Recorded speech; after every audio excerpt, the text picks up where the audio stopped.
Yuk jadi bagian dari dakwah kami. Dukung operasional dakwah dan sosial kami, raih pahala amal jariah yang terus mengalir sampai hari kiamat. Assalamualaikum warahmatullahi wabarakatuh. Alhamdulillah, tidak henti-hentinya lisan kita sebagai seorang muslim dan mukmin memuji dan memuja Allah dengan kata-kata suci dan mulia, karena memang Allah zat yang maha suci dan maha mulia. Dan Allah memerintahkan kita agar selalu berzikir kepadanya, bersyukur kepadanya. Dan dengan bersyukur ini sudah jelas firman Allah dan benar dengan janjinya, la in syakartum la azidannakum wa la in kafartum inna adabi lasyadid. Kalau kalian bersyukur maka pasti aku akan tambah nikmat-nikmatku, dan kalau kalian kufur siksaku sangat pedih. Oleh karena itu kita harus banyak bersyukur, karena nikmat Allah terlalu melimpah kepada kita dan tidak bisa dihitung lagi. Allah sudah kekalkan dalam Al-Quran, wa in ta'uddu ni'matallahi la tuhsuha. Kalau kalian ingin menghitung-hitung nikmat Allah, maka kalian tidak akan pernah mampu. Karena memang dari mulai kita lahir sampai detik ini kita masih hidup, terlalu banyak makanan, minuman, oksigen, air, dan segala macam hal yang sudah kita nikmati dengan sangat mudahnya. Dan banyak sekali yang tanpa ada pamrih, tanpa ada nilai ya, atau bayaran oksigen yang selalu kita hirup dengan luar biasa, memberikan kepada kita kesehatan dan kita bisa hidup. Semua itu nikmat yang sangat besar, dan sampai menjelang ajal datang nanti semuanya akan terus diberikan oleh Allah Subhanahu wa taala. Baik orang beriman, bahkan orang-orang kafir pun diberikan rezeki. Dan kita perbedaannya dengan orang kafir karena kita mensyukuri nikmat tersebut dan akan menjadi ajang pahala buat kita. Selanjutnya kita panjatkan salam hormat kita kepada utusan Allah Nabi besar Muhammad sallallahu alaihi wa ala alihi wa sahbihi wasallam, sebagaimana Allah telah perintahkan kita untuk mengucapkan salam hormat tersebut, dan tentunya berharap agar Allah berikan kepada kita balasan, karena satu kali salam hormat kepada manusia terbaik ini akan dibalas dengan 10 salam dari Allah Subhanahu wa taala. Dan salawat atau salam dari Allah ini artinya pengampunan dosa, peninggian derajat, pemenuhan kebutuhan dan solusi dari setiap permasalahan. Seperti biasa, bila Allah Subhanahu wa taala mudahkan, kita akan lanjutkan bedah buku kita yang ditulis oleh Amir bin Muhammad Al-Mudhari, 31 tuntunan hidup berkah dan panjang umur ala Nabi sallallahu alaihi wasallam. Dan kita sudah menyelesaikan pada pertemuan yang lalu, yaitu 2 poin berumrah pada bulan Ramadan, dan juga di poin 15 dan poin 16, bantulah kaum fakir muslimin untuk menunaikan kewajiban haji. Ini tidak kita ulangi lagi, kita akan masuk sekarang ke poin nomor 17, solat di Masjid Quba. Tidak asing lagi bagi kaum muslimin, Masjid Quba ada di masjid atau di kota Madinah. Dan masjid ini adalah masjid yang pertama dibangun di dalam Islam di masa era Nabi Muhammad SAW. Ada sebuah pelajaran penting dari kasus Masjid Quba, yaitu Nabi Muhammad SAW mengajarkan kepada kita, Bapak Ibu sekalian, mungkin Bapak-Bapak secara online, kalaupun mengikuti acara kita ini, dan ibu-ibu offline dan online tentu semuanya disapa. Bagaimana Nabi SAW mengajarkan kepada kita pondasi dasar mendirikan sebuah negara. Lebih kecil lagi lingkupnya, lembaga, instansi, sebagai seorang muslim. Yang pertama adalah Nabi SAW waktu hijrah ke Madinah, dan disitulah awal kejayaan Islam. Beliau mengambil langkah pertama membangun masjid. Membangun masjid, dan itulah Masjid Quba yang akan menjadi bahasan kita. Bagaimana Nabi SAW membangun masjid ini dengan tujuan untuk mengajarkan kepada umat bahwasanya yang paling pertama kalian kerjakan adalah bangunlah masjid. Karena tempat ini adalah rumah Allah, di mana kaum muslimin sehari 5 kali punya kewajiban untuk menunaikan sujud dan ruku serta berdoa berzikir kepada Allah Subhanahu wa taala. Dan satu-satunya ibadah yang Nabi Muhammad SAW dinaikkan ke langit, mi'raj ke langit untuk diterima, yaitu solat. Sementara ibadah yang lain, puasa, jihad, dan yang lainnya semuanya di bumi. Dan Jibril AS datang membawanya ke bumi ini. Namun khusus solat maka di langit. Dan ini sudah pernah kita jelaskan di masalah menjaga solat berjamaah. Jadi pesan pertama Nabi SAW adalah dahulukanlah membangun masjid. Bahkan masjid lebih dibutuhkan daripada rumah kita pribadi. Makanya waktu Nabi SAW tiba di Madinah, beliau tidak bangun rumahnya dulu. Mungkin sebagian orang berpikir begitu masuk ke satu kota, yang paling pertama tempat tinggal dia dulu. Bagaimana dia bangun rumahnya, kemudian dia menata ekonominya, baru kemudian dia membangun masjid. Tapi yang diajarkan Nabi SAW bukan seperti itu. Beliau belum punya rumah, Masih di hari pertama tiba di Madinah, beliau membangun langsung Masjid Quba. Dan beliau menginap di sekitar itu, lokasi itu selama kurang lebih 3 hari. Setelah itu baru beliau menuju ke lokasi tanah yang beliau bangun masjid beliau. Sekali lagi membangun masjid, belum bangun rumah. Nabi SAW membiarkan unta beliau jalan sampai duduk di lokasi tanah Masjid Nabawi sekarang. Dan setiap kali ada sahabat dari penduduk Madinah memegang tali kekangan unta Nabi, seakan-akan menarik, ya Rasulullah mampirlah ke rumahku, ya Rasulullah mampirlah ke tempat kami, maksudnya di tempat sukunya. Maka Nabi SAW mengatakan, da'ha fa innaha ma'murah. Biarkan saja tali kekangan unta ini karena dia mendapatkan perintah secara langsung, maksudnya dari Allah Subhanahu wa taala. Maka unta beliau pun duduk di lokasi Masjid Nabawi sekarang. Lalu Nabi SAW negosiasi dengan pemilik tanah, kebetulan anak yatim, dan tanah itu lagi dipegang oleh walinya, paman mereka. Lalu Nabi SAW negosiasi agar tanah itu dijual kepada beliau. Walaupun pemilik tanah tadinya mau memberikan gratis ke Nabi, Nabi tidak mau. Nabi ingin membelinya. Jadi Masjid Nabawi itu murni milik Nabi. Beliau beli pakai uang beliau pribadi, sallallahu alaihi wasallam. Dan ini kegiatan Nabi yang kedua. Pertama bangun masjid, yang kedua bangun masjid. Ya. Semuanya dilakukan. Walaupun kalau kita satukan di poin 3 pondasi dasar pendirian negara atau instansi ataupun lembaga bagi setiap Muslim adalah 3 poin garis besarnya. Yang pertama bangun masjid, dan ini langsung 2 kali Nabi lakukan di awal tiba di Madinah sebelum punya rumah. Nabi SAW belum punya rumah waktu itu.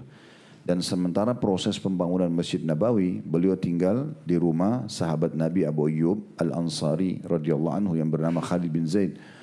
Di mana beliau ya, memiliki rumah yang tidak jauh dari rumah dari Masjid Nabi SAW. Setelah masjid jadi, barulah Nabi membangun rumah-rumah buat istri-istri beliau yang menempel di sekitar masjid. Jadi ini pelajaran penting bagaimana Nabi SAW titik beratkan kepada kita semua, bangun komunitas kalian, kota kalian, negeri kalian, instansi kalian dengan masjid, tempat sholat. Kalau Anda memiliki sebuah kantor, di sana muslimin ada dan Anda pemiliknya muslim, maka Anda bangun minimal musola. Minimal musola, sehingga mereka tidak harus keluar dari kantor untuk sholat misalnya. Ya.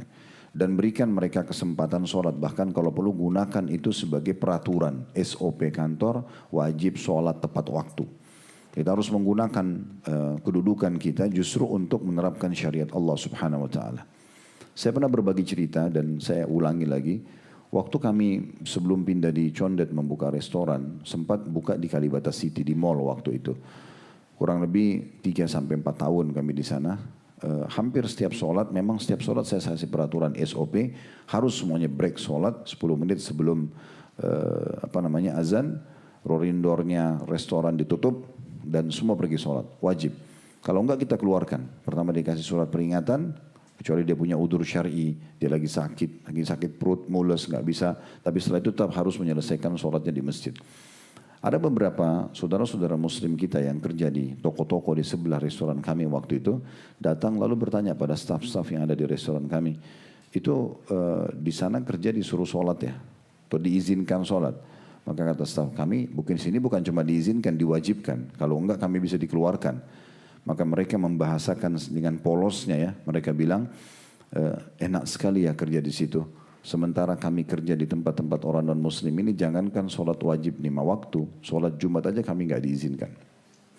Jadi mereka menggunakan power mereka justru untuk membuat umat Islam tidak menjalankan syariatnya. Bahkan berada di Indonesia yang mayoritas muslim. Itu terjadi, itu pengakuan mereka. Saya berapa kali temukan beberapa staf muslim begini. Saya juga pernah masuk ke salah satu swalayan besar di Jakarta. Tidak usah saya sebutkan namanya. Kemudian di situ saya membeli banyak pakaian buat saya dan anak-anak dan keluarga. Waktu itu dan ada tamu juga kebetulan datang dari Jordan waktu itu. Kemudian sementara saya milih-milih ada beberapa staf di situ yang kenal saya laki-laki. Ustaz minta foto Ustaz. Baik, silakan. Waktu mereka lagi foto, ada beberapa staf wanitanya datang mengatakan, Ustaz kami juga mau. Saya bilang harus ada laki-lakinya. Yang pertama, saya nggak akan foto berdua dengan perempuan yang bukan mahram. Yang kedua, juga harus tutup aurat. Mereka rupanya tidak pakai jilbab. Lalu, oh ya begitu Ustaz, baiklah, nggak jadi foto. Tapi mereka sempat nyeletuk. Itu bagi saya sebuah pesan gitu ya. Mereka para wanita ini mengatakan muslimah, Ustaz sebenarnya sambil saya jalan sebenarnya, saya sambil jalan mereka bicara, mereka mengatakan Ustaz sebenarnya kami ini berjilbab. Cuma di tempat ini nggak boleh pakai jilbab. Jadi begitu masuk parkiran jilbab dibuka, nanti kami pulang kami pakai jilbab lagi. Tapi mereka butuh pekerjaan. Coba, jadi digunakan, apa sih hubungannya antara pekerjaan dengan pakai jilbab? Tidak ada urusan, pakai jilbab itu familiar sekali apalagi di negara kita, yang mayoritas muslim. Tapi mereka terselubung di sini tanda kutip menggunakan power mereka justru untuk membuat umat Islam tidak menjalankan syariat. Ada di antara salah satu kerabat kami, pakai jilbab syar'i, memang orangnya sangat cerdas, wanita. Dia melamar kerja di satu perusahaan besar, itu di daerah Jawa Timur waktu itu, dan sampai ke saya ceritanya. Dan dia memang menjawab dengan sangat baik. Ada beberapa 3 kali atau 4 kali tes. Tapi yang uniknya dia selalu diposisikan di nomor 1. Dia penasaran, tes yang ketiga, yang pertama kedua memang dia maksimalkan menjawab. Yang ketiga dia coba tidak jawab apa-apa. Apapun yang disampaikan dia coba memang mau tahu ada apa sebenarnya. Kenapa perusahaan ini, dan perusahaan itu kelihatannya orang semua tidak ada yang berjilbab. Cuma dia sendiri, walaupun pegawainya besar dan banyak dan perusahaannya besar. Dia sengaja tidak jawab. Ternyata tetap juga keluar namanya nomor 1. Di tes yang keempat juga sama. Akhirnya dia dipanggil, dikatakan Anda kami terima bekerja gini-gini. Ini keluarga kami menanyakan kenapa saya diterima. Dia bilang enggak, Anda berprestasi. Terus dia bilang, tapi saya 2 kali pertemuan sengaja saya enggak jawab. Saya memang tidak terfikir. Dia bilang enggak apa-apa. Pimpinan kami setelah melihat Anda mengatakan Anda layak untuk kerja sini. Tapi di tempat ini tidak ada orang yang berjilbab. Ya enggak apa-apa. Sekarang pimpinan perusahaan atau pemilik perusahaan ini mau ketemu sama Anda. Dia bilang saya ketemu sama pimpinan perusahaan tersebut. Dia bilang saya akan kasih Anda gaji berapapun kerja di sini. Tapi dengan syarat satu. Buka jilbab. Dia siap untuk membeli jilbab seorang muslimah berapapun yang penting buka kerja. Ini luar biasa ini, ya. Dan di sisi lain banyak umat Islam yang punya power, tapi mereka tidak gunakan untuk itu. Kenapa enggak diharuskan stafnya semua salat 5 waktu, semuanya pakai jilbab? Kan harusnya bisa digunakan itu. Bahkan mungkin bisa menjadi penyebab hidayahnya. Gitu juga ibu-ibu yang di rumah punya asisten rumah tangga, kasih mereka sejadah, ajarin mereka sholat, kasih buku-buku. Banyak orang yang kadang-kadang sudah sekian tahun bekerja tidak pernah tahu pembantunya sholat atau tidak, puasa atau tidak gitu ya. Tidak pernah diajarin agama, padahal sayang sekali. Momentum ini bisa kita gunakan untuk, siapa tahu dia pulang ke kampungnya dia menjadi orang baik, kita tidak pernah tahu. Dia menjadi dai, dia menjadi orang yang menjadi petunjuk, ya. Dan banyak terjadi di beberapa keluarga-keluarga yang baik, mereka membentuk orang-orang yang tinggal di rumah mereka yang jadi baik, gitu ya. Sementara banyak sekali orang-orang muslimah yang kerja menjadi asisten rumah tangga di rumah non-muslim, itu mereka terpaksa harus bersihkan patung, mandikan anjing, mereka nggak boleh sholat, mereka segala macam gitu ya. Nah ini sayang sekali. Nah mumpung kita berada di negara mayoritas kita, pedulilah dengan masalah ini. Ini pesan imaniyah dari sikap Nabi SAW. Kenapa beliau bangun masjid? Kenapa sebelum rumahnya? Kepedulian-kepedulian yang sangat pekah dengan masalah agama ini penting. Karena masjid ini, Bapak Ibu sekalian, sebuah tempat, lembaga, orang tahu untuk ibadah. Masjid tidak akan dipikirkan untuk yang lain. Dan semua orang senang dengan masjid, kalau kaum muslimin. Karena dia tahu ini tempat untuk ibadah. Bertemu di masjid menyenangkan, pengajian di masjid menyenangkan, sholat di masjid menyenangkan. Apalagi kalau masjid itu dirawat, ya nanti akan kita bahas itu dalam salah satu pesan yang penting dari Masjid Quba ini. Karena setelah membangun masjid banyak pesan-pesan Nabi SAW untuk menjaga, merawat, dan terus umat Islam dimotivasi berlomba-lomba untuk membangun masjid. Nanti akan lebih panjang lebar kita bahas itu. Tapi saya akan selesaikan dulu 3 poin pondasi Nabi SAW membangun negara, ataupun kalau kita kerucutkan ada lembaga atau instansi buat kita di masa sekarang. Yang pertama bangun masjid, sampai 2 masjid Nabi bangun awal tiba di Madinah sebelum punya rumah pribadi. Ini penting ya. Masjid Quba dan Masjid Nabawi. Sehingga umat Islam bisa kumpul sehari 5 kali dan terbentuklah komunitas yang baik. Saya berapa kali ke luar negeri, yang kita minoritas ke Jepang, ke Korea, ke beberapa di Taiwan itu hari, beberapa negara yang kita memang minoritas, ke Australia, ke Amerika.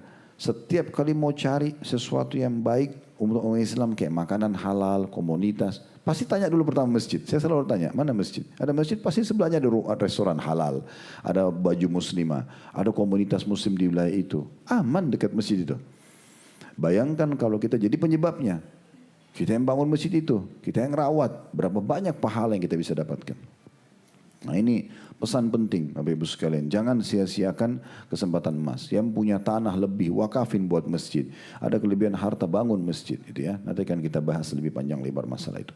Yang kedua Nabi SAW jadikan pondasi adalah mu'akhah. Mempersaudarakan antara pendatang dan pribumi. Jadi semua sahabat yang datang dari Mekah dikenal dengan muhajirin, orang yang hijrah dari Mekah ke Madinah. Mereka tertolak di kotanya. Kalau di masa itu belum dianggap kota, dia seperti satu negeri sendiri. Karena pemerintahan masing-masing, Mekah sendiri, Madinah sendiri. Jadi kayak negara gitu ya. Jadi mereka ditolak di sana, mereka disiksa, mereka hijrah. Bahkan banyak sahabat muhajirin yang hijrah dengan baju di badan. Mereka nggak punya apa-apa. Abdurrahman bin Auf radhiyallahu anhu sahabat paling kaya, termasuk kaya di Mekah. Hijrah ke Madinah dengan baju di badan. Semua hartanya, bahkan istri anaknya dalam keadaan kafir. Maka beliau hijrah dan akhirnya menjadi seorang pengusaha sukses di Madinah dan menikah dengan wanita di Madinah. Tapi itu contohnya. Jadi mereka ini sangat tertolak. Nah, Nabi SAW bangun pondasi kedua yang merupakan pondasi sangat kokoh bagi umat Islam, mu'akhah. Mempersaudarakan antara pendatang dengan pribumi. Udah nggak ada rasis ya, nggak ada bedanya antara pribumi dan pendatang. Selama Muslim saudara, selesai. Ya. Jadi nggak ada lagi orang merasa kamu kan dari kota saya, kamu bukan suku saya. Dalam Islam tidak ada. Itu hanya hiasan hidup. Pondasi dasarnya adalah kita sama. Selama syahadat, mau orang Arab, mau orang bule, mau orang Melayu, mau orang hitam dari Afrika sama. Makanya sab sholat mengajar kita untuk itu. Masuk dalam sab sholat semua sama. Semua sama gerakannya, semua sama bacaannya, semua sama wajib dan sunnahnya, semua sama yang membatalkan sholatnya. Nggak ada bedanya. Jilbab wajib di Indonesia, wajib di seluruh dunia. Puasa wajib di Indonesia, wajib seluruh. Kita punya standarisasi. Ini agama Allah Subhanahu Wa Taala. Maka tidak ada rasisme. Kata Nabi SAW tidak ada perbedaan antara orang Arab. Walaupun Nabi SAW turunan Arab, tidak ada beda antara Arab. Supaya orang Arab jangan bilang, oh kami ini turunan Nabi, kami sama-sama dari orang Arab. Kata Nabi SAW tidak ada perbedaan antara Arab sama Ajam. Selain orang Arab kecuali dengan ketakwaan. Orang yang paling dekat sama Allah, yang patuh sama Allah itu yang paling mulia di sisi Allah. Dan Allah kekalkan dalam surah Al-Hujurat, Inna akramakum indallahi atqakum. Orang yang paling mulia di sisi Allah dan terakhir adalah orang yang paling bertakwa. Jadi ini pondasi. Sehingga orang-orang Ansar di Madinah dalam surah Al-Hasyr disebutkan wa yu'thiruna ala anfusihim walau kana bihim khasasa. Mereka memaksakan diri mereka untuk memberi kepada saudara-saudaranya yang hijrah dari Mekah walaupun mereka butuh. Jadi setiap orang Ansar memperebutkan muhajir tinggal di rumah kami, tinggal di rumah kami. Makannya, minumnya, pakaiannya semua dibiayai. Sampai ada penduduk Madinah saking kentalnya persaudaraan di antara mereka. Itu kalau orang muhajir yang dari Mekah satu orang ini udah punya kemampuan dan mau pamit pindah rumah sendiri. Itu mereka nangis. Mereka berharap supaya jangan pindah. Coba tarik kepada realita kehidupan kita sekarang. Berapa banyak di antara kita kerabatnya datang dari kampung dia nggak mau tampung di rumahnya. Itu kerabat punya hubungan kekerabatan. Berapa banyak yang datang ke Jakarta butuh kendaraan padahal sebenarnya dia tidak pakai, nggak mau dipinjamin. Berapa banyak yang sedang butuh transportasi minimal kalau dia pakai dia bisa biaya, dia tidak mau kasih uangnya, ya sudah sendiri. Ya. Berapa banyak tamu di rumah tidak dimuliakan, dibiarkan saja, gitu kan? Kerabat, bahkan kadang-kadang orang tuanya sendiri. Ya, dibiarkan padahal orang tua datang untuk bertemu duduk dengan dia, ngobrol dan segala macam. Ini contohnya.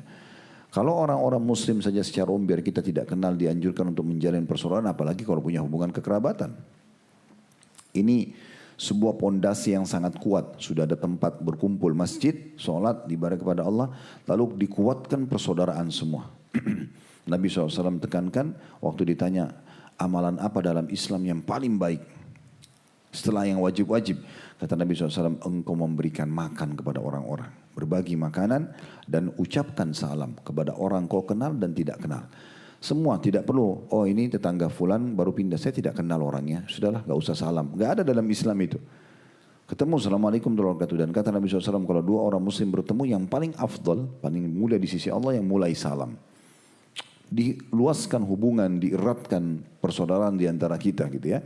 Sehingga tidak ada lagi perbedaan hanya karena paras wajah, hanya karena suku, hanya karena kebangsaan. Tidak ada lagi dalam Islam. Tidak ada batas itu. Agama lebih didahulukan. Makanya para orientalis, orang-orang non-muslim yang mempelajari Islam, pusat mereka di Kanada, yang banyak melahirkan di tengah umat Islam sekarang pemikiran liberal. Ya. selalu membangkang dengan hukum-hukum Allah Subhanahu wa taala, selalu menganggap Islam sudah tidak relevan lah dan segala macam hal. Apa yang Allah dan Rasulnya larang mereka tentang. Semua agama sama masuk surga, wanita muslimah boleh nikah lintas agama, padahal semuanya tidak boleh dalam syariat Allah Subhanahu wa taala. Mereka langgar. Ada di antara mereka yang mengatakan perbedaan antara orang-orang barat dengan kaum muslimin. Mereka kasih contoh orang barat karena mereka tinggal di barat. Kalau orang barat bertemu, pertanyaan pertama, kamu warga negara apa? Kalau bertemu antara seorang Perancis dengan seorang Inggris, maka mereka akan saling fanatik satu sama yang lain. Muncul rasisnya. Inggris merasa lebih baik, Perancis merasa lebih baik. Bahkan langsung ada gap di antara mereka, gitu kan? Ada batas. Tapi dia bilang bedanya dengan umat Islam, begitu ketemu, ucapin salam, Muslim, bahkan tidak perlu tanya negaranya. Langsung merasa ini adalah saudaranya. Walaupun tidak kenal, walaupun tidak ada kekerabatan, itu umum terjadi bagi kaum muslimin. Itu kekuatan kita. Maka sebarkan salam, kenalan sama orang, bantu orang susah, berbagi makanan, itu dalam Islam begitu, ya. Jenguk orang sakit dan segala macam. Ini pondasi yang kedua. Pondasi yang ketiga adalah muahadah, kesepakatan damai antara umat Islam dengan orang-orang kafir. Nabi SAW juga ajarkan itu, ada namanya piagam Madinah. Bapak Ibu saya sarankan nanti setelah selesai kajian kita, karena saya nggak bisa bahas semua itu. Kita sedang akan bahas masalah masjid, insya Allah poin pertama tadi. Piagam Madinah itu yang ditulis antara Nabi SAW dengan orang-orang Yahudi di Madinah. Apa kesepakatan dengan orang kafir? Bagaimana Nabi ajarkan kita bermuamalah dengan orang kafir? Paling tidak saya simpulkan orang kafir dibagi dua dalam Islam. Ada namanya kafir harbi, orang kafir yang keluar untuk memerangi kaum muslimin. Nah, contoh orang-orang Yahudi di Palestina sekarang. Memang mereka keluar membunuh umat Islam. Ini harus dihadapi dengan peperangan. Gitu kan? Itu yang terjadi waktu orang-orang Quraisy keluar di Badr. Nabi hadapi dengan peperangan. Di Uhud Nabi hadapi dengan peperangan. Contoh Nabi sudah jelas. Namanya kafir harbi. Mereka pakai baju perang. Mereka memerang umat Islam. Nah ini harus dihadapi juga dengan pasukan kaum muslimin. Yang kedua adalah kafir zimmi. Kafir zimmi ini adalah orang-orang kafir yang tidak punya masalah sama kita. Seperti kita satu warga negara di Indonesia. Ada agama resmi di Indonesia. Ada Hindu, Buddha, Nasrani. Siapa saja. Tidak ada masalah. Islam punya toleransi dalam masalah ini. Boleh bertetangga, boleh berteman. Boleh silaturahim kalau mereka punya hubungan kerabat dengan kita. Boleh berbisnis sama mereka. Yang dilarang cuma satu. Ya, kalau sudah masalah agama, lakum dinukum waliyadin. Kalian punya agama, kami punya agama. Gak usah ikut-ikutan puasa Ramadan kami, gak apa-apa. Gak usah ikut-ikutan sholat kami. Gak usah ikut-ikutan pakaian kami, gak apa-apa. Gak usah ikut-ikutan makanan halal kami, gak apa-apa. Lakum dinukum walidin. Tapi kami juga tidak ikut-ikutan kalian nih. Kami gak akan ikut Natalan, kami gak akan ikut acara ritual kalian. Tapi yang lain semua kita ikut. Kita bukan mengikut, berbagi. Pernah di salah satu majelis kami, di Kemang waktu itu ada yang tanya. Ibu-ibu itu kebetulan ada, ini mungkin cerita 10 tahun lebih yang lalu. Ada satu perkampungan atau RT atau RW gitu di Jogja, gempa, mayoritasnya non muslim. Dan itu rusak parah. Ibu-ibu ini pada tanya pada saya, Ustaz, kita nyumbang gak ke sana? Saya bilang nyumbang. Nyumbang, gak ada dalam Islam. Nyumbang, kasih mereka, kasih makan, kasih pakaian, mereka butuh. Kata Nabi SAW, khairun nasi anfa'uhum linnas. Manusia paling baik di antara kaum muslim adalah bermanfaat bagi manusia yang lain. Cuma hindari satu, jangan dukung agamanya. Jangan bangunin gerejanya. Jangan sebarin Injilnya. Tapi makan, minum, kasih. Tidak ada masalah. Mungkin jadi sebab hidayahnya. Berapa banyak orang non muslim masuk Islam justru karena kebaikan kaum muslimin. Itu terjadi di masa Nabi Muhammad SAW. Para tawanan perang masuk Islam. Sampai mereka menggambarkan begini. Kami menyaksikan sendiri sahabat-sahabat Muhammad. Ini orang-orang kafir bilang. Pada saat kami jadi tawanan perang di Madinah. Sementara tangannya lagi diikat. Jadi tawanan perang. Supaya tidak lari dan menyerang muslimin.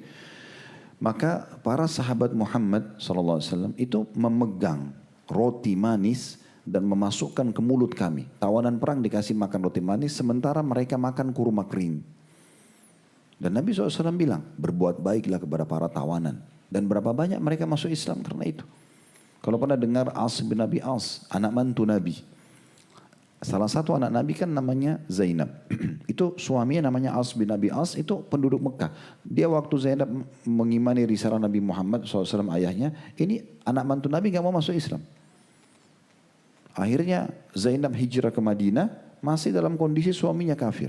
Suaminya ikut dengan pasukan kafir Quraisy di perang Badr dan menjadi tawanan perang.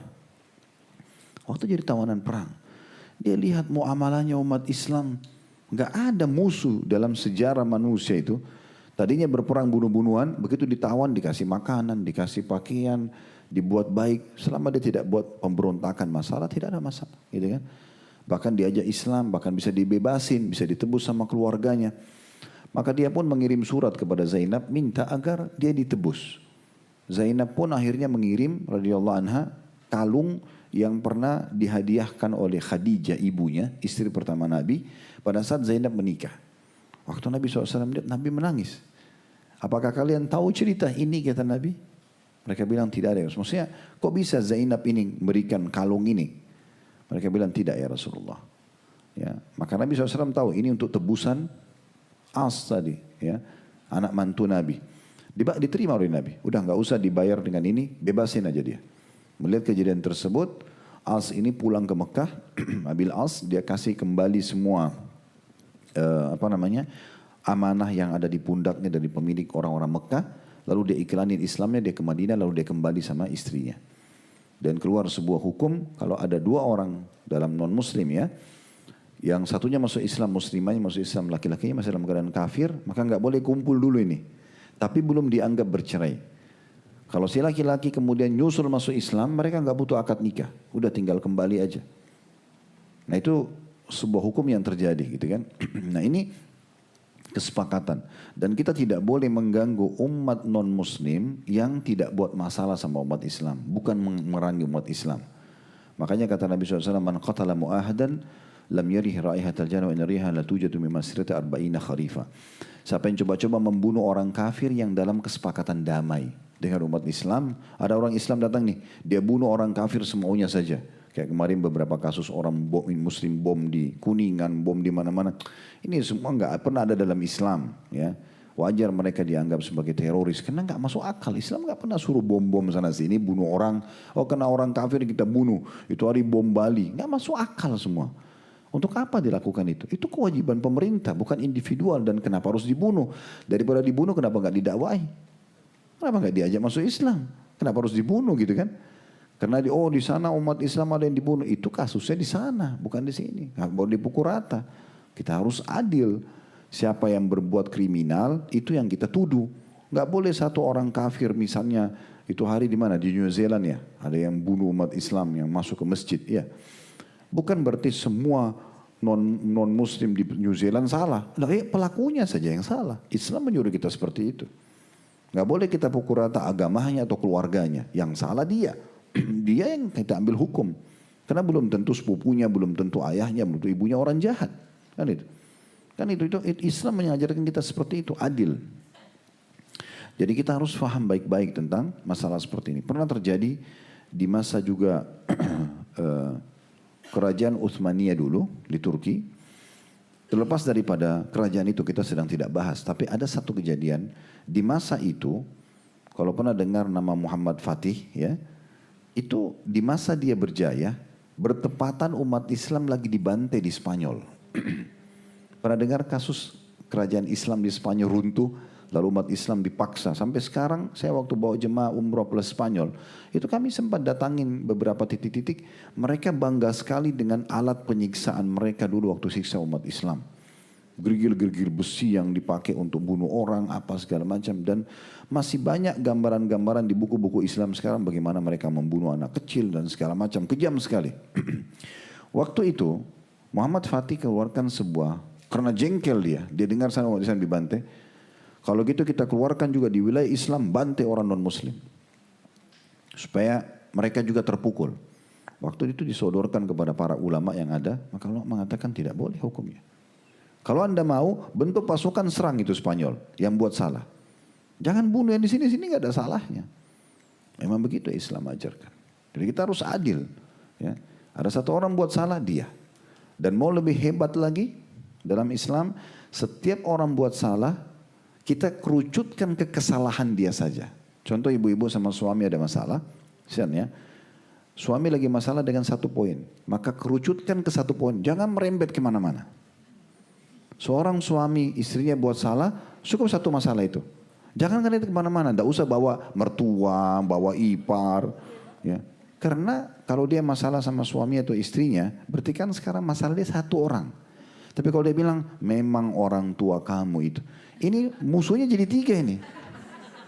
Ya enggak? Ini berat ini hari kiamat. Karena suaminya, istrinya, sama mertuanya. Sekarang kalau dia bilang, memang keluarga kamu itu. Kalau keluarganya 300 orang. Nah ini semua kita hadapi hari kiamat ini.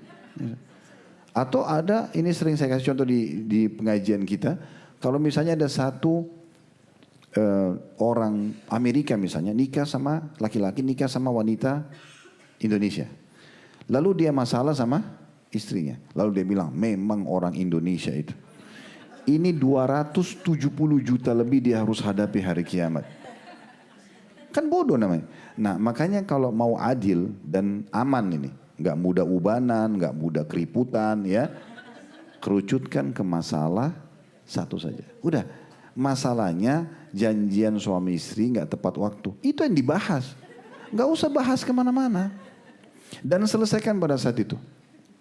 Saya sering bahasakan kalau dalam manajemen rumah tangga Islami. Usahakan tidak ada masalah yang nginap. Hari itu selesaikan.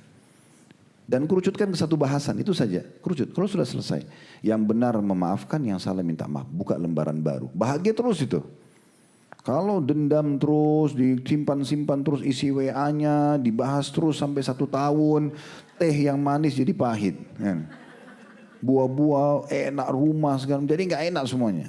Karena masalahnya terlalu melebar kemana-mana. Gak bijaksana gitu kan.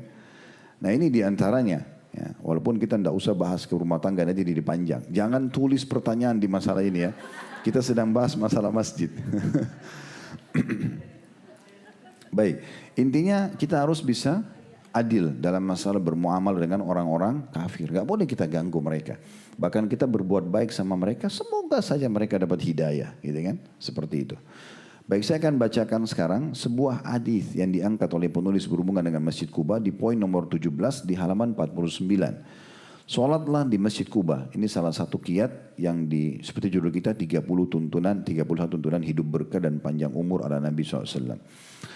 Kata penulis, Anda dapat menambah kebajikan Anda dengan cara melaksanakan salat di Masjid Kuba. Jadi setelah membangun masjid, Nabi SAW sebutkan hadis ini sebagai keutamaannya.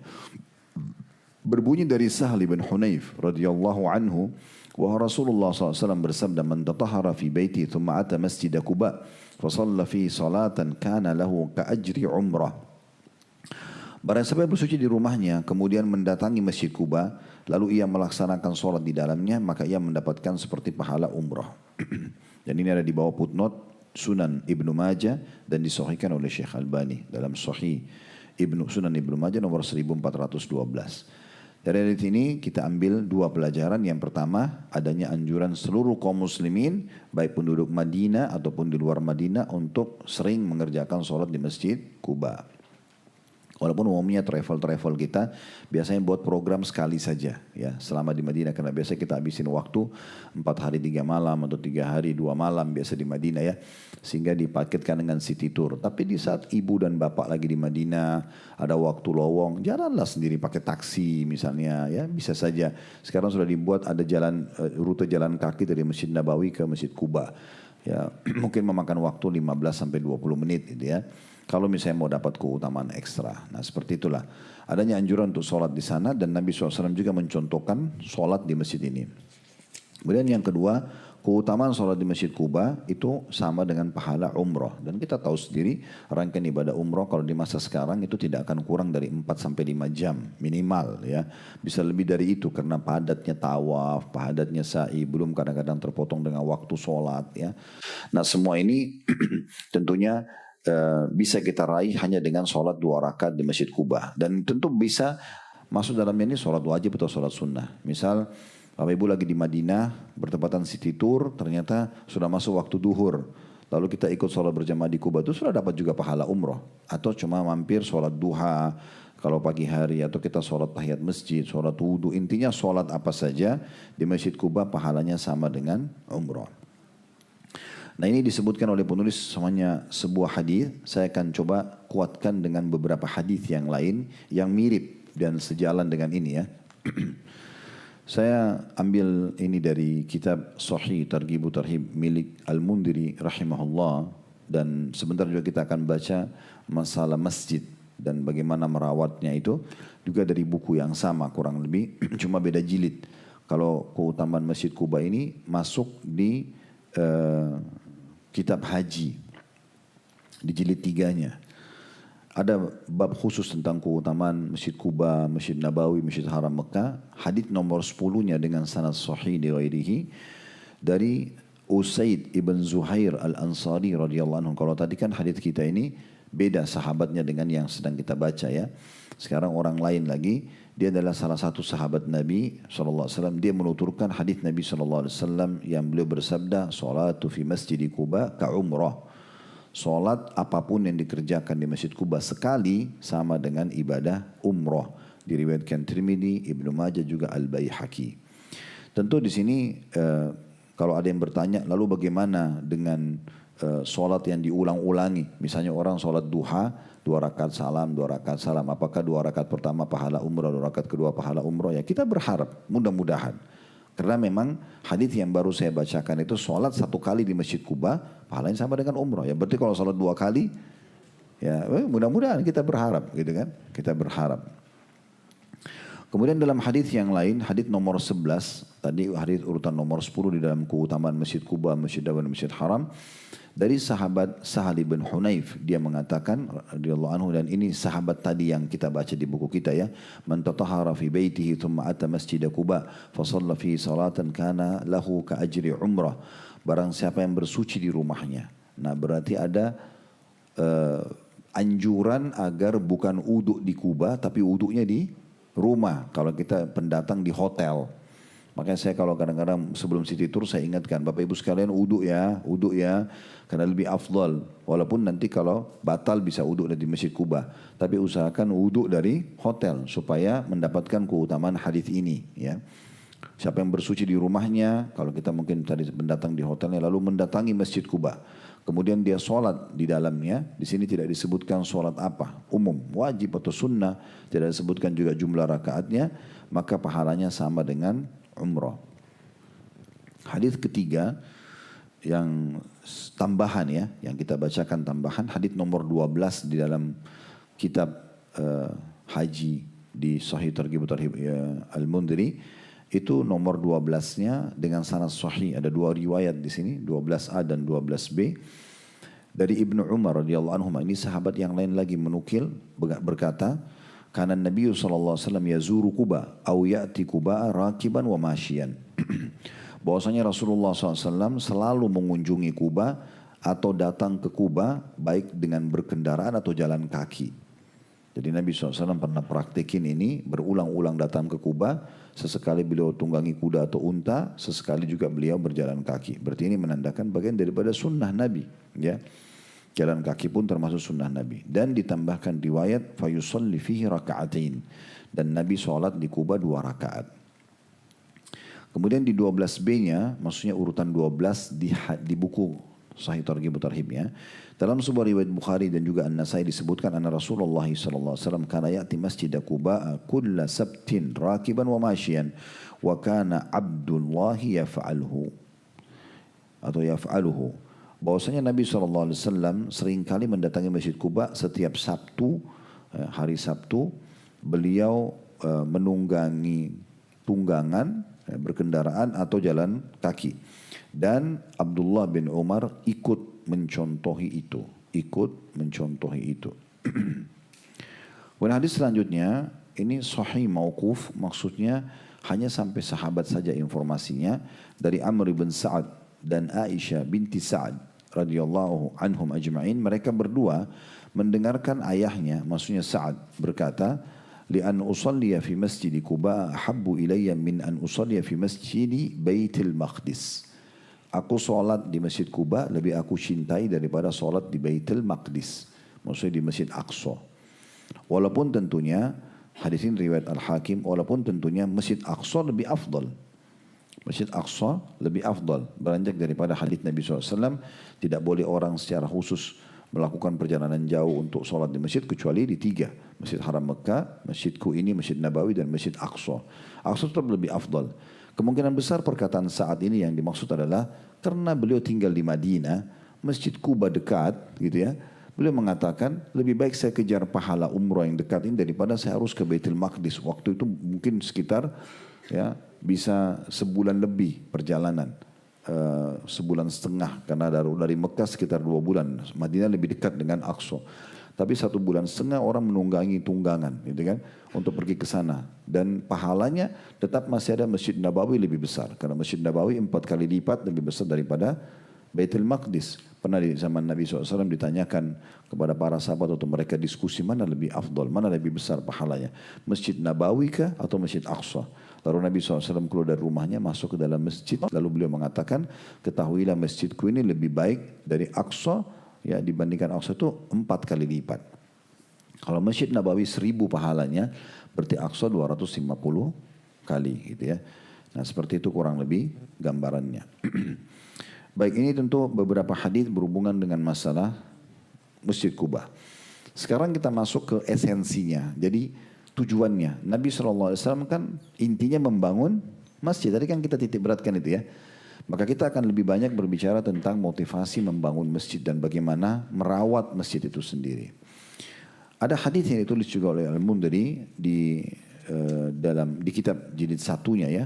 Ini di jilid 1 saya bawa. Dan kita sedang membahas di kitab sholatnya. Itu ada bab nomor 6. Anjuran membangun masjid di tempat-tempat yang memerlukan. Hadits pertama beliau mengatakan dari Uthman bin Affan radhiyallahu anhu bahwa dia berkata pada saat orang-orang berkomentar kepadanya manakala dia membangun masjid Rasulullah sallallahu alaihi wasallam. Jadi masjid Nabi waktu itu di zaman Uthman direnovasi, diperluas gitu ya. Maka waktu dia lagi perluas banyak orang yang komentar. Kenapa harus dibongkar, kenapa harus diluaskan segala macam. Maka beliau mengatakan innakum aktsartum. Kalian sesungguhnya sudah banyak sekali bicara. Maksudnya seakan-akan Uthman bilang kalian ini nggak ngerti. Main protes-protes aja. Ini masjid akan didatangi oleh seluruh umat Islam. Nggak bisa nggak dibesarkan. Kalau mau dipertahankan bangunan di masa Nabi bisa rubuh masjid itu. Karena masih sangat sederhana. Intinya tanahnya masih ada. Gitu kan, tinggal dibangun, direnovasi, diperbaiki. Makanya sampai sekarang fatwa ulama membolehkan itu. Wa inni sami'tu Rasulullah sallallahu alaihi wasallam yaqul, ketahuilah saya mendengarkan Rasulullah SAW bersabda, man bana masjidan qala Bukair hasibtu annahu qala yabtagi bihi wajha Allah banallahu lahu baitan fil jannah. Siapa yang membangun masjid, kata Bukair yang meriwayatkan ini, saya mengira Uthman mengatakan sabda Nabi SAW, siapa yang membangun masjid mengharapkan wajah Allah, maksudnya ikhlas, maka Allah akan bangunkan baginya istana di surga. Ya, sangat konyol kalau seseorang tidak mau istana di surga, walaupun surga dia belum lihat gitu ya, hanya dengan menyumbang membangun masjid. Dalam riwayat lain, banallahu lahu mithlahu fil jannah, Allah akan bangunkan yang serupa untuknya di surga.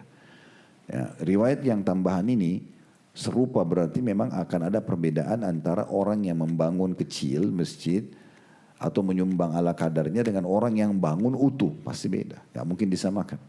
Beda antara orang bangun masjid cuma 100 meter sama orang yang bangun 1000 meter misalnya, beda. Nah semua ini ya Bapak Ibu sekalian adalah anjuran dan motivasi untuk membangun masjid. Intinya setiap bangun masjid kita akan dapat istana di surga gitu ya. Dalam riwayat yang kedua masih dibahas oleh Al-Mundhiri dari Abi Dzar radhiyallahu anhu dengan sanad sahih, dia berkata Rasulullah SAW bersabda, man bana lillahi masjidan qadra mafhasi qatatin banallahu lahu baitan fil jannah. Barang siapa yang membangun masjid karena Allah sebesar ya, sarang burung belibis kecil saja, maka Allah akan membangunkan untuknya sebuah rumah di surga. Diriwayatkan oleh Al-Bazzar. Riwayat ini harus difahami secara keimanan, bukan akal-akalan manusia. Karena kalau orang akal-akal manusia, ya udah, saya bangun sumbang sedikit aja. Toh bangun seperti sarang burung aja, besarnya sudah dapat istana di surga. Ini karena dia pakai akal-akalan dia. Tapi kalau secara agama, iman bukan begitu. Artinya hadits ini memberikan peluang bagi orang yang tidak mampu untuk membangun satu masjid supaya dia mampu sumbang semampunya. Itu pun tetap dapat ihsan di surga. Tapi tetap beda dengan orang yang menyumbang lebih banyak. Nah seperti itu. Maka memahaminya harus dengan cara keimanan. Ya, seperti itu memahaminya. Jadi sama hadisnya adanya motivasi untuk kita membangun masjid di muka bumi. Itu yang dicontohkan Nabi SAW tadi begitu tiba di Madinah. Ingat saya bilang tadi bahkan belum mempunyai rumah beliau saja.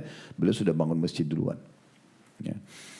Kemudian nomor 3, hadis nomor 3 di bab ini dengan sanad sahih li ghairihi menjadi sahih karena dikuatkan dengan riwayat-riwayat lain dari Umar bin Khattab radhiyallahu anhu, dia berkata, aku mendengarkan Rasulullah SAW bersabda, man bana lillahi masjidan yuzkaru fihi banallahu lahu baitan fil jannah. Barang siapa yang membangun masjid karena Allah yang dilakukan zikir padanya, ibadah, solat, baca Quran, ta'lim dan segala macam, maka Allah akan bangunkan baginya sebuah rumah untuknya di surga. Diriwayatkan Ibnu Majah dan Ibnu Hibban dalam sahihnya. Hadits yang baru kita bacakan ini berarti memotivasi kita setelah bangun masjid jangan biarkan begitu saja. Usahakan kita jeli dalam memilih tempat pembangunan masjid sampai pada pengurus-pengurusnya gitu ya. Imamnya, muazzinnya, kita harus peduli dengan semua itu. Karena makin banyak aktivitas di dalamnya, maka makin maksimal pahala yang kita bisa dapatkan gitu ya. Jadi masjid itu harus aktif. Makanya Bapak Ibu mungkin yang sudah paham trik atau tips sederhana ini pasti akan selalu kita lihat maksimal dalam hidupnya. Maksudnya setiap Bapak Ibu miliki sesuatu, ingat itu melekat dengan maintenance. Perawatan itu harus. Kita punya baju, harus ada perawatannya baju itu. Dicuci, disetrika segala macam. Kita punya makanan, habis selesai makan, tetap perawatan penjagaannya dikemas dengan baik, dibungkus pakai plastik bening misalnya, ditaruh di kulkas, itu akan awet gitu ya. Mobil nggak bisa, walaupun mobil semewah apapun tidak di maintenance setelah itu omong kosong, akan rusak gitu kan, akan kotor. Nah rumah juga begitu, semuanya.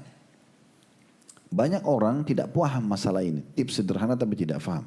Yang penting saya miliki, tidak penting maintenance-nya. Ini salah ya. Kenapa Masjid Nabawi sampai sekarang dan Masjid Haram Mekah? Coba lihat bagaimana detailnya. Walaupun sudah sekian tahun begitu, sama. Bapak Ibu datang akan sama. Sama tiangnya, bersihnya sama, Qurannya selalu sama, rapi. Karena maintenance-nya luar biasa. Satu tiang itu bisa sampai 3 orang yang keroyokin untuk bersihin. Lampunya setiap tiang itu ada 4. Itu selalu dibuka, dilap, dibersihkan. Jadi kita nggak akan pernah lihat di Masjid Nabawi, Masjid Haram itu ada lampu padam terus dibiarkan, tidak ada. Bahkan mungkin ada umurnya. Sebelum padam pun dianggap sudah ini harus diganti, dibuka, diganti sama mereka. Maintenance itu penting.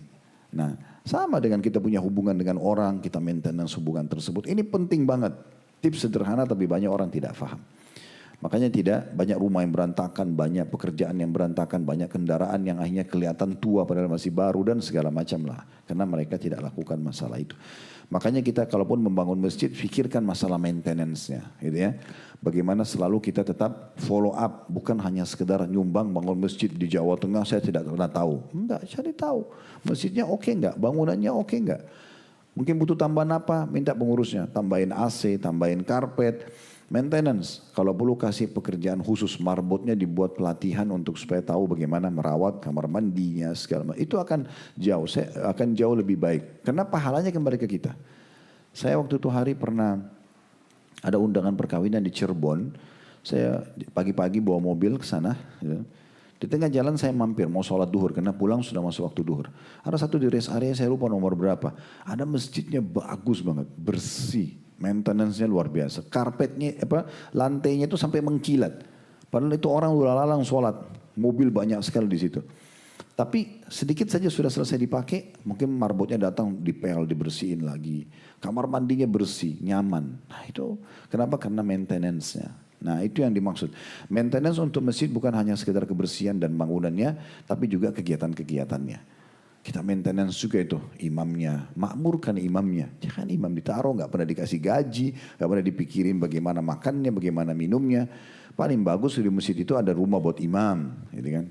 Ada ruangan buat muadzin, muadzinnya dikasih gaji, anak-anaknya dipesantrenkan. Nah itu akan hidup masjid itu. Toh ujungnya pahalanya kembali ke kita. Nah ini yang penting digarisbawahi ini ya. Maintenance itu penting sekali. Kemudian dalam hadis nomor 4 kata Al-Mundhir rahimahullah dari hadis Jabir bin Abdullah radhiyallahu anhuma bahwa Rasulullah SAW bersabda man hafara ma'an lam yashrab minhu kabidun harra min jinnin wala insin wala ta'ir illa ajrahu Allahu yaumal qiyamah wa man bana masjidan kamafhasi qatatin aw asghara bana Allahu lahu baitan fil jannah. Barang siapa yang menggali sumur atau sumber air yang tidaklah satu hati yang haus dari kalangan jin, manusia, bahkan burung-burung yang minum darinya, melainkan pasti Allah akan memberikan pahala untuknya pada hari kiamat. Barang siapa yang membangun satu masjid, sekalipun seperti sarang burung belibis atau lebih kecil, maka Allah akan membangunkan untuknya sebuah rumah atau istana di surga. Hadis diriwayatkan oleh Ibnu Khuzaimah dalam Sahihnya. Dalam riwayat yang lain, riwayat nomor 5, Imam Ahmad dan Al-Bazzar juga meriwayatkan dari hadits Ibnu Abbas radhiyallahu anhuma bahwasanya Nabi SAW bersabda, "Kamafhasi qatatin li baydiha." Seperti sarang burung belibis untuk telurnya saja, berarti kecil ya, maka cukup mendapatkan istana di surga. Baik, dari hadis ini kita bagi dua faedahnya. Yang pertama adanya anjuran untuk menyiapkan pengaliran, sumur, air bersih ya. Ada satu ide, bagus kalau Bapak Ibu mau jadikan sebagai amal jariah ya. Kalau ada masjid-masjid yang Anda kenal dekat rumah dan banyak masyarakat hidup di sekitar situ ya. Maka kita bisa negosiasi sama pihak masjid bagaimana kalau saya siapin sarana air bersih. Ya, galon isi ulang, nah itu kan ada tabung-tabungnya tuh. Mereka bor air terus disortir ya, di filter ya, maaf, di filter. Sehingga keluar air bersih kan. Nah gratisin buat orang. Tapi di masjid. Bukan di rumah-rumah, di masjid. Kenapa? Supaya orang datang ke masjid. Orang jadi sholat di masjid. Masjid juga ada kegiatan sosialnya. Saya pernah tanya itu lengkap mungkin antara 50 sampai 60 juta biayanya ya. Tapi ini bisa menghasilkan per hari sekian puluh galon gitu ya. Maka berapa banyak orang yang pakai makan, pakai minum, pakai mandi dan segala macam, itu kan manfaatnya besar. Ini pernah ada ide kami terlintas begitu dan kita berharap tentunya umat Islam bisa ambil sebagai sebuah ide, itu sangat baik ya. Kalau kita bisa lakukan dan pengadaan air bersih. Nah ini dianjurkan karena semua yang minum kata Nabi SAW dari air itu, baik jin kita nggak bisa lihat. Tapi jin juga haus. Jin minum di situ, manusia minum di situ. Bahkan burung-burung pun yang minum dari sumber air itu kecuali akan jadi pahala buat dia. Itu yang pertama. Yang kedua, dari potongan hadits adalah yang jadi saksi bahasan kita membangun masjid walaupun seperti sarang burung belibis ya, atau dalam riwayat yang kedua tadi seperti dia meletakkan telurnya kecil saja, maka akan mendapatkan istana di surga. Saya sudah bilang tadi, tolong garis bawahi ini. Ya. Alhamdulillah pakai mikrofon saya bicara, terdengar dalam bahasa Indonesia ya. Jadi enggak ada alasan hari kiamat Bapak Ibu bilang saya belum dengar ya. Jadi di sini difahami secara keimanan, bukan akal-akalan. Jangan jadikan ini senjata. Kan ada hadisnya Ustaz sudah bacain. Kalau bangun seperti sarang burung dapat istana di surga. Udah nyumbangnya Rp1.000 aja. Yang penting ada gitu kan. Padahal ibu tahu dan bapak tahu masjid itu butuh 100 juta. Ibu dan bapak punya uang 10 miliar misalnya. Kenapa enggak sumbang semuanya? Kenapa itu dikasih bagi ke orang lain? Kenapa enggak kita raih semuanya gitu kan?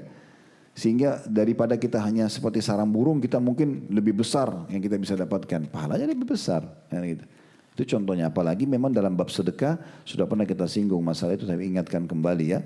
Saya bilang berulang-ulang Bapak Ibu baca tentang keutamaan sedekah dan syarat-syaratnya di Al-Baqarah surah nomor 2 ayat 261 sampai 274. Itu pernah kita baca lengkap di kelas kita ini ya. Jadi di situ memang Allah SWT akan lipat gandakan, Allah akan ganti orang yang sedekah.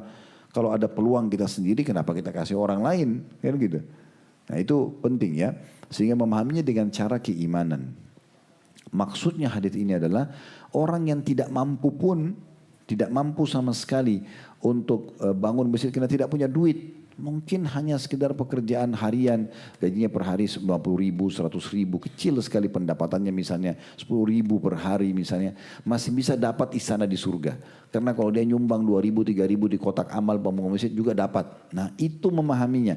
Bukan orang kaya tarik hadits ini, kalau begitu saya sumbang sedikit saja yang penting dapat istana di surga. Berarti siap nanti juga dapatnya kecil juga di surga kan gitu. Nah itu sudah jelas ya. Ini bahasa Indonesia Bapak Ibu sekalian ya. Jadi sudah tidak ada alasan nanti. Baik, hadits nomor 6 dengan sanad hasan dari Abdullah bin Amr radhiyallahu anhuma, dia berkata Rasulullah SAW bersabda, "Man bana lillahi masjidan banallahu lahu baitan fil jannah awsa'u minhu." Barang siapa yang membangun satu masjid karena Allah, maka Allah akan membangunkan baginya sebuah rumah atau istana yang lebih luas dari masjidnya. Lebih luas dari masjidnya. Berarti riwayat ini menyempurnakan riwayat-riwayat sebelumnya ya. Tadi ada riwayat yang mengatakan Nabi SAW bilang akan dibangunkan semisalnya di surga. Kalau ini berarti lebih luas dari apa yang dia bangun. Berarti menandakan akan lebih bagus tentunya. Hadits nomor 7 dengan sanad hasan. Dari hadits Aisyah radhiyallahu anha, Nabi SAW bersabda, "Man bana masjidan la yuridu bihi riya'an wala sum'a banallahu lahu baitan fil jannah." Ini syarat yang lain lagi. Kata Nabi SAW, barang siapa yang membangun suatu masjid bukan karena riya, pamer-pamer ya, dan juga ingin berbangga-bangga, maka Allah akan bangunkan baginya istana di surga. Artinya kalau sudah ada niat untuk berbangga-bangga, tuh masjid-masjid yang sana tuh lihat enggak, tuh saya yang bangun. Itu karpetnya saya yang pasang, itu AC-nya saya yang begini. Ada orang gitu, saya pernah ketemu orang gitu, subhanallah, banyak amalnya, tapi hampir setiap ketemu orang diceritain sama dia. Itu keramiknya sana saya yang pasang, itu karpetnya saya yang begini, itu untuk apa ini? Mengejar pujian orang yang sepanjang lidahnya. Oh kamu hebat ya, itu sudah dapat apa? Tambah gemuk, tambah sehat, tambah pintar. Enggak, pujian orang enggak datangkan manfaat kecuali kerusakan kepada kita. Rusak itu. Orang yang gila pujian itu rusak hidupnya. Rusak. Karena nanti dia tidak mau berprestasi kecuali dipuji. Ini jadi masalah ini. Makanya Nabi SAW melarang sekali. Pernah ada sahabat, dia lihat sahabat yang lain sholatnya bagus banget. Lalu orang ini bilang, "Ya Rasulullah, kebetulan yang sedang sholat enggak dengar. Ya Rasulullah, saya suka sekali lihat sholatnya orang ini. Saya luar biasa khusyuknya, bagus banget sholatnya." Kata Nabi SAW, "Jangan kau perdengarkan ke dia. Karena kalau kau perdengarkan kau akan merusak hidupnya. Nanti jadinya ikhlas jadi riya. Tidak usah dipuji-puji." Kita harus paham sebagai seorang muslim, berbuat amal gak butuh pujian manusia. Kalau sudah muncul itu berarti bisikan syaitan. Ya. Ibu dan bapak kasih orang miskin nih, udah jalan aja. Dia terima kasih gak apa-apa. Tidak usah gerutu, ini orang gak tahu terima kasih. Untuk apa? Berarti dia butuh pujian terima kasih orang itu. Sayang banget 100.000 kita kasih hanya untuk dipuji sama dia. Berarti malaikat gak catat nih, riya masalahnya. Untuk apa? Kasih orang, tidak usah tunggu pujian, tidak usah. Pujian manusia sepanjang lidahnya itu rugi. Ya. Kamu hebat, kamu dermawan, kamu soleha, terus dapat apa? Pikir itu, dapat apa? Tambah gemuk, tambah sehat, tambah kaya. Nggak ada nambah apa-apa. Ngerusak ibadah kita gitu. Ya. Jadi kita nggak usah pujian. Kita berikan tetangga, dibalas dengan dia sama makanan, alhamdulillah. Tidak dibalas, tidak apa-apa. Tetangga itu nggak tahu terima kasih nih. Masa kita kirim kue enak, kembalinya piring kosong lah. Jadi seperti itulah. Ibu-ibu lebih tahu masalah ini ya. Baik, selanjutnya hadis terakhir di dalam bab nomor 6 yang ditulis oleh Al-Mundhiri. Hadis nomor 8 dengan sanad hasan dari Abu Hurairah radhiyallahu anhu, beliau berkata, Rasulullah SAW bersabda, "Inna mimma yalhaqul mu'mina min amalihi wa hasanati ba'da mauti ilman 'allamahu wa nasyarah."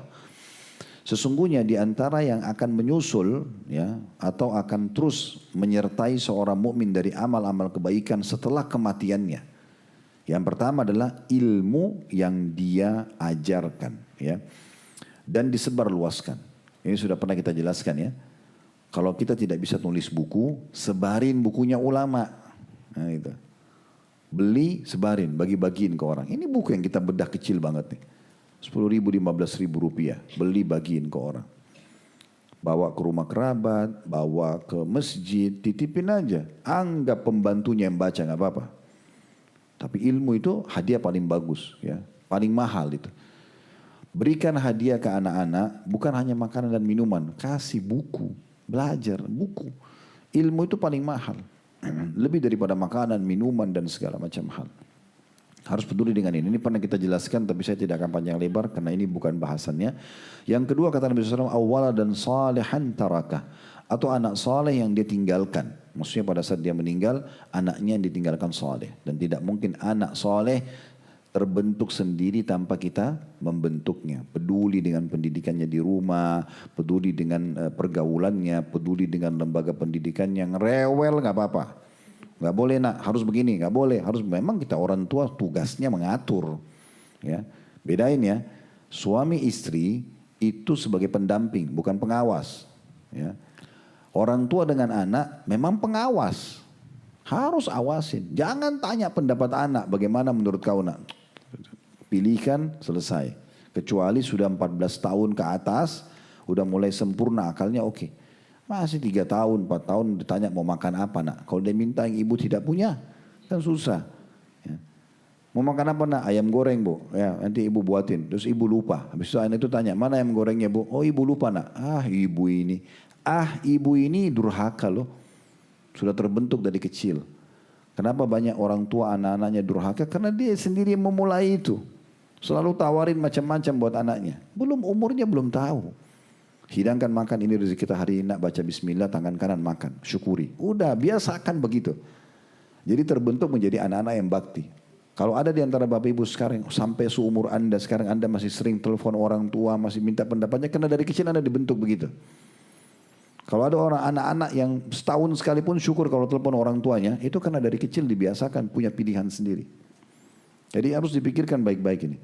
Yang ketiga, wa mushafan waratha, atau Al-Quran yang dia wariskan. Baik dia berikan fisik Al-Quran, lalu dipakai baca dan dihafal, ya, atau dia sendiri punya hafalan yang dia ajarkan. Yang keempat, ini jadi saksi bahasan kita, masjidan banah, atau masjid yang dia bangun. Ini semua akan menjadi terus amal yang berkelanjutan setelah seseorang itu meninggal dunia. Au baitan libni sabil banah, atau rumah untuk orang-orang yang sedang lewat, terputus jalan. Kayak ibu bapak ada rumah kosong, daripada kosong buat siapa saja kerabat yang datang kebetulan mampir Jakarta, silakan nginap. Jadi kayak tempat transit gratis, jangan ditagih ya. Kemudian au nahran ajrah, atau sumber air ya yang dia gali, sungai bermanfaat bagi orang. Au sadaqatan akhrajaha min malihi fi sihhati wa hayati yalhaqu min ba'di mauti, atau sedekah yang dia keluarkan dalam bentuk apa saja semasa dia hidup yang akan memberikan atau menyampaikan padanya tambahan pahala nanti pada saat dia sudah meninggal. Jadi 7 hal ini ya. Yang pertama ilmu yang disebarkan, yang kedua anak soleh yang dia tinggalkan sehingga selalu beramal baik dan dia panen pahalanya, yang ketiga mushaf Al-Quran yang diwariskan, yang keempat masjid yang dibangun, yang kelima rumah untuk orang yang membutuhkan, Ibnu Sabil, yang keenam sungai yang digali ya atau perairan ya, yang ketujuh adalah sedekah secara umum yang dikeluarkan dari harta semasa hidup yang akan terus menjadi pahala yang sampai padanya saat dia sudah meninggal. Baik, sekarang kita masuk sebagai penutup tentang masalah maintenance-nya. Bagaimana perawatan masjid. Saya pernah berbagi, Bapak Ibu sekalian. Kalau Allah Azza wa Jal menyampaikan kaki Anda ke sebuah masjid. Misal Bapak Ibu lagi mampir di sebuah rest area. Atau kebetulan datang ke satu kota. Atau satu negara. Lagi kemana lah kita ke negara. Kita mampir ke masjid. Kita temukan masjidnya misal. Masjidnya kecil, sempit, panas, kotor, apalah. Ambil pesan iman di situ. Jangan ikuti hawa nafsu kita. Kalau hawa nafsu itu gini, wah kok kotor ya masjidnya, kok nggak ada gini, kok nggak ini. Kadang-kadang bahkan dia cerita lagi pada saat dia sudah tinggalkan kampung itu atau kota itu atau negeri itu. Saya mampir sana, atau masjidnya kotor loh. Jadi kan bahan cerita. Saya mau tanya Bapak Ibu sekalian, kalau ada tamu datang ke rumah Anda, dia temukan sofa Anda ada kotor atau misalnya lantai kotor, lalu dia cerita sana sini, Anda terima nggak? Bagaimana dengan rumahnya Allah? Kenapa dicerita kejelekannya? Makanya fahami secara keimanan. Allah sampaikan kaki kita di situ supaya kita punya andil. Gitu. Oh, masjidnya panas ya. Mana panggil pengurus? Beliin AC ya. Ayo telepon sekarang online datang. Berapa biayanya? Kita ubah itu. Yang tadinya panas jadi dingin. Tidak berkarpet, kasih karpetnya. Rusak kamar mandinya, perbaikin.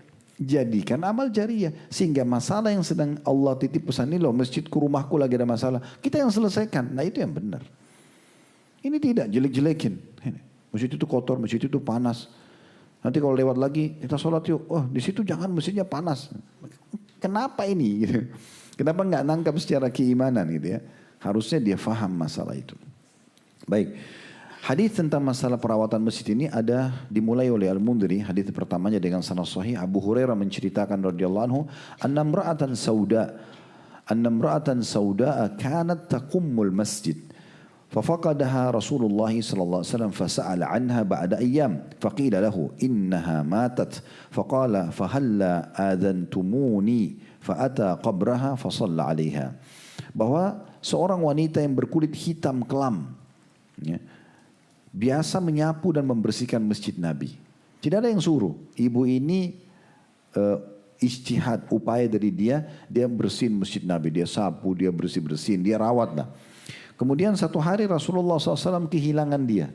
Maksudnya sudah tidak nampak. Biasanya Nabi kalau datang ke masjid, ibu itu lagi bersih-bersih. Kok sudah tidak nampak. Lalu setelah beberapa hari beliau menanyakan, di mana ibu itu? Maka dikatakan kepada beliau, ibu itu sudah meninggal dunia. Maka kata Nabi SAW, mengapa kalian tidak memberitahukanku? Lalu beliau pun mendatangi kuburnya dan lalu sholat atau mendoakan untuk beliau, untuk wanita itu. Ini berarti menandakan Nabi SAW peduli sekali dengan orang yang mengurus masjid. Hadis riwayat Bukhari Muslim.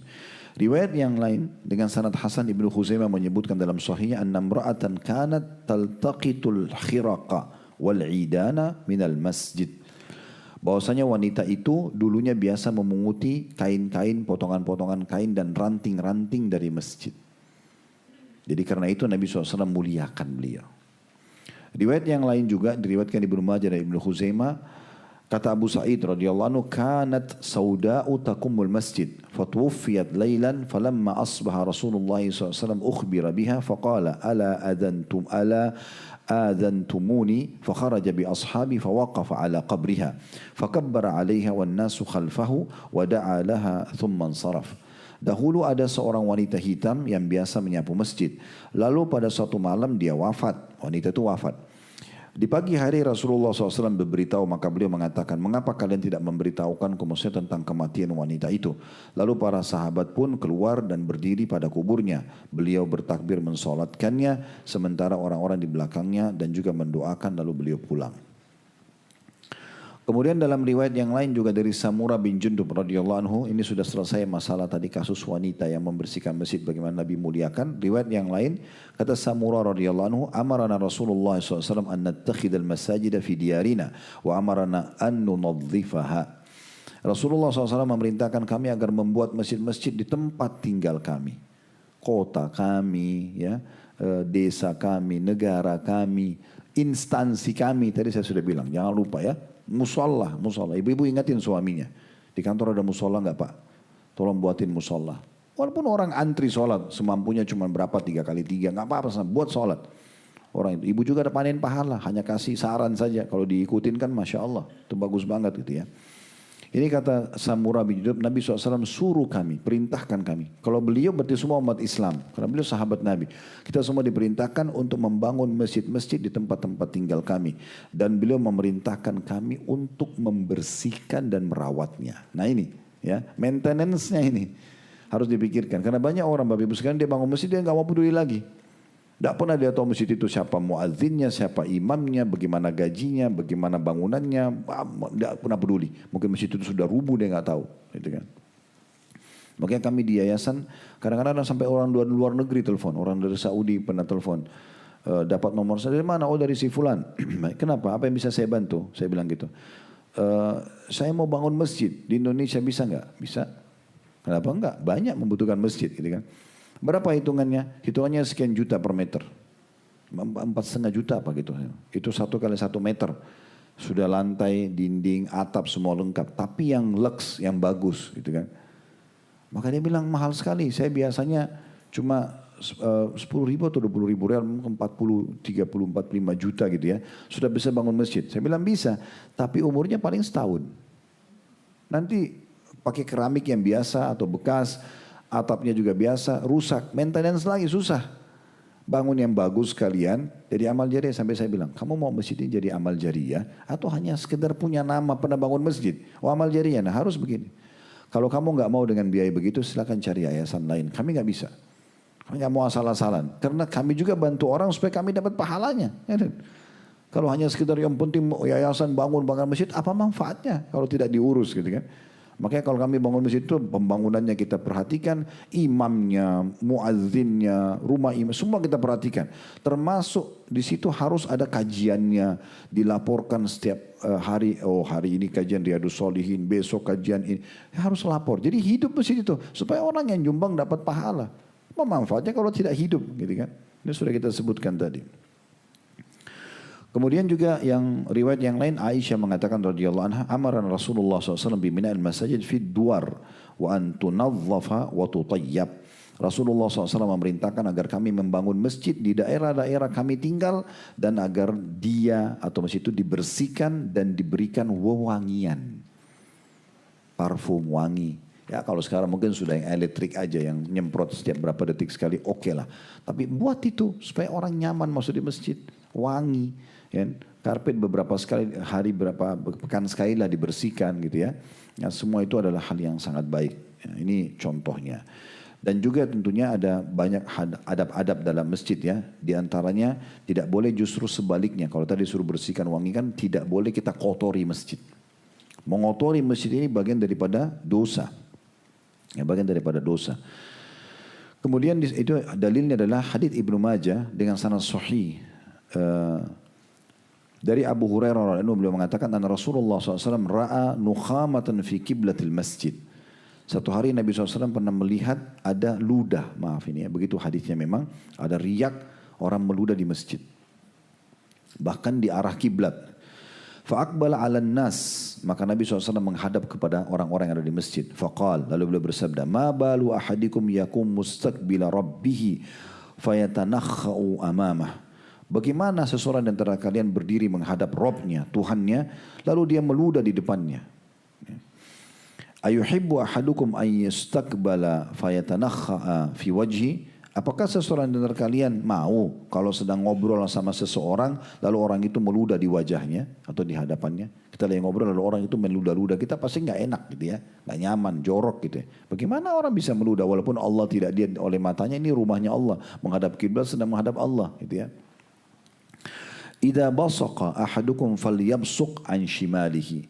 Kalau darurat sekali kalian harus mengeluarkan riak kalian, keluarkan di sebelah kiri kalian. Misalnya orang lagi batuk. Kan dalam Islam itu dalam sholat bisa ya, kita ibu bapak lagi batuk, kita mau keluar riak, maaf, atau lagi beringus, lagi flu berat, kita ada sapu tangan. Boleh, daripada dia netes-netes ganggu sholat, kita boleh, tapi menghadap kiri. Ya. Jangan di depan, karena kita sedang menghadap kepada Allah.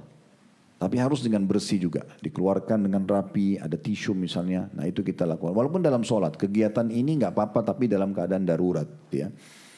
Kata Nabi SAW kalau dia harus memang mengeluarkan riaknya, maka di sebelah kirinya. Au liyatful hakada fi thawbihi. Atau dia di bajunya. Nabi SAW berikan contoh di bajunya. Thumma arani Ismail, yakni ibnu Ulayya, yabsuku fi thawbi, thumma yadlukuhu.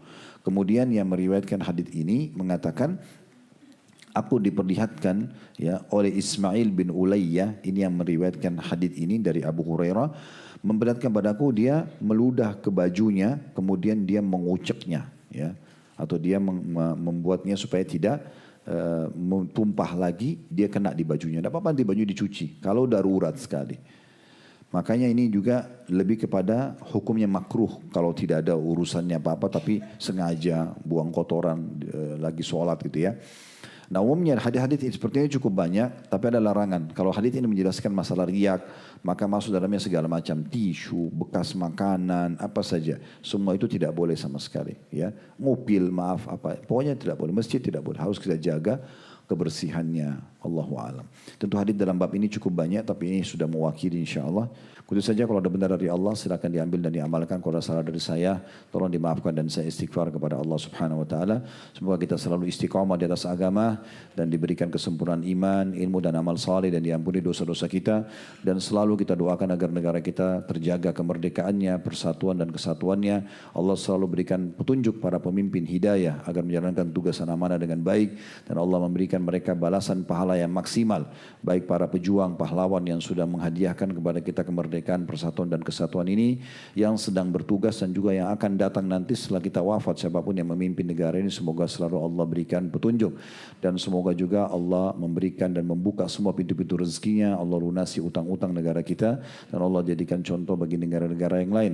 Dan selalu kita doakan juga teman-teman kita di Palestina, semoga Allah ikhlaskan niat mereka, terima para syuhada mereka, mulakan Islam di tangan mereka dan tangan kita semua, dan semoga Allah ikut sertakan kita bersama mereka di pahala, baik dengan doa, dengan harta, juga dengan jiwa kita, dan semoga Allah dengan kemahamurahannya menyatukan kita semua kelak di surga Firdaus ya tanpa hisab, mana disatukan dalam majlis ilmu kita yang mulia ini. Alhamdulillah rabbil alamin, wa sallallahu nabiyina Muhammadin wa alihi wasallam. Wassalamualaikum warahmatullahi wabarakatuh.